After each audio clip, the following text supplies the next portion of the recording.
ടച്ചിൻ്റെ test രീതികളൊക്കെ മാറി May മാസം തൊട്ട് ടെസ്റ്റിൻ്റെ രീതികളൊക്കെ ഈ ഒരു രീതിയിലേക്ക് നടക്കുക. അപ്പോൾ 3D പോലെ ഇറക്കിണ്ടായിരുന്നു. അപ്പോൾ ഞങ്ങൾക്കൊക്കെ പേപ്പർ രൂപത്തിൽ കിട്ടിയിട്ടുണ്ട്. അപ്പോൾ അതെങ്ങനെയാണ് നമുക്ക് നോക്കാം. അപ്പോൾ ഇത് കാറാണ് നിങ്ങൾ സങ്കല്പിക്കുക. അപ്പോൾ നമ്മൾ ആദ്യം തന്നെ എടുക്കേണ്ടത് എച്ചാണ്.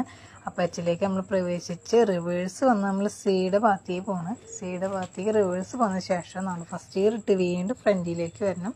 ഫ്രണ്ടിൽ വന്നിട്ട് ഡിയിൽ വന്നതിന് ശേഷം വീണ്ടും നമ്മൾ എയുടെ അവിടേക്കല്ല പോകേണ്ടത്, എന്നിട്ട് നേരെ തന്നെ സിയിലേക്ക് പോകണം.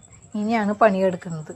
ഇതിന് ശേഷം നമ്മൾ സിയുടെ അവിടെ നിന്ന് റിട്ടേൺ ബാക്കോട്ട് പോയിട്ട് ആ എയുടെ ഭാഗത്തേക്ക് അങ്ങോട്ട് പോകണം. ഈ ഒക്കെ വരച്ച സ്ഥലത്തേക്ക് അവിടെ നിന്ന് ഫ്രണ്ടിലേക്ക് ഫസ്റ്റ് ഇയർ ഇട്ട് വന്നതിന് ശേഷം ഫസ്റ്റ് ഇയർ തന്നെ ഒരു വളവ് പോലത്തെ ഒരു സ്ഥലമായിട്ട് അവിടെ ഇങ്ങനെ വളച്ച് ഫ്രണ്ട് ഭാഗത്ത് വളച്ച് ഇങ്ങനെ വന്ന് നേരെ നമ്മൾ ഫ്രണ്ട് എടുക്കുന്നു, അവിടെ നിന്ന് വളയ്ക്കുന്നു, നേരെ നമ്മൾ അറ്റത്തേക്ക് പോകുന്നു. അവിടെ നിന്നാണ് ഇനി പണി വരുന്നത്. അവിടെ നിന്ന് റിവേഴ്സ് ഇട്ട് ഈ പാർക്കിംഗ് ഏരിയയിലേക്ക് പാർക്ക് ചെയ്ത് നല്ല രീതിയിൽ വളച്ചിടേണ്ടതായിട്ട് വരും.